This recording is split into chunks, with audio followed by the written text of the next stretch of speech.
On January 4th of 1975, a hunter was out, found some items on fire. Turned out it was a body on fire. This person had been wrapped in bed linens and doused with an accelerant and caught on fire. He was basically totally encased in these bed linens, head, feet, and everything. The middle body is where it looks like the fire was the most intense because his face was pretty much intact. Short to medium afro with a mustache and goatee. From what I understand, his pockets were inside out.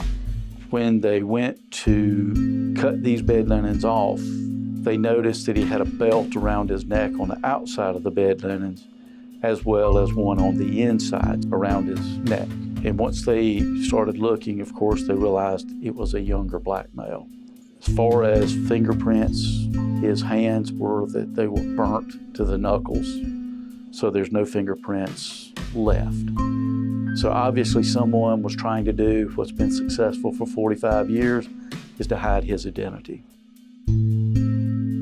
He was deceased before the fire because when they examined the lungs, there was no soot or any sign of fire in them. So the autopsy report says he was strangled or blunt force trauma. So you've got that, and then you've got a couple of statements from witnesses to various things, which led to a criminal charge. There was Jack Anderson. He said he did that. Jack Anderson, his criminal history was basically minor stuff. I think one of the worst things was weapons violation. After Luke and Bub had been indicted and was out on bond, I met with him in a federal agent down in a motel in Greenville. Jack Anderson is a fixer for Bub and them, so he says.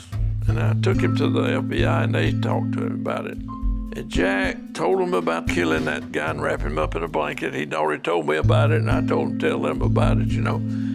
And they questioned Jack about all this. He asked him, how many notches you got on your gun?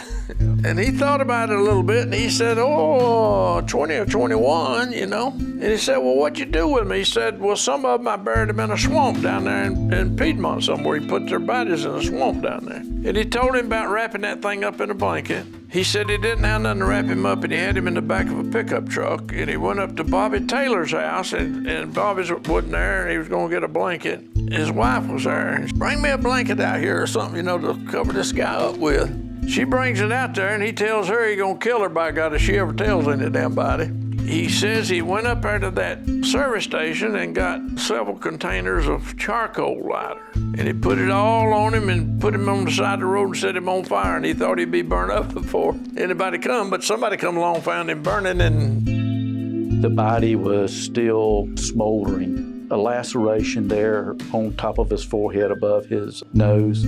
It could have been from any blunt object that could have split his skin like that. He said he chopped him with a hatchet. That's what he said. He hit him in the head with a hatchet and killed him. I don't remember what he said the reason was he killed him, but he said he hit him with a hatchet. He told the damn FBI man about it.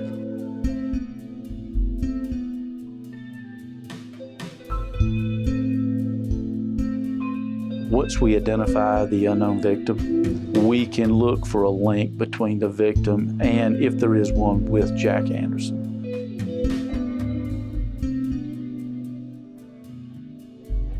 The main concern is identifying this body, even after 45 years, and find a family. We're trying to do what we can before exhuming a body. We were hoping that social media would have turned something up, some type of lead, but it hasn't. The coroner's office knows exactly where he's at. He is on county property in a potter's grave since he was an unidentified person. That's where the coroner's office had him buried. It goes back to talking to people.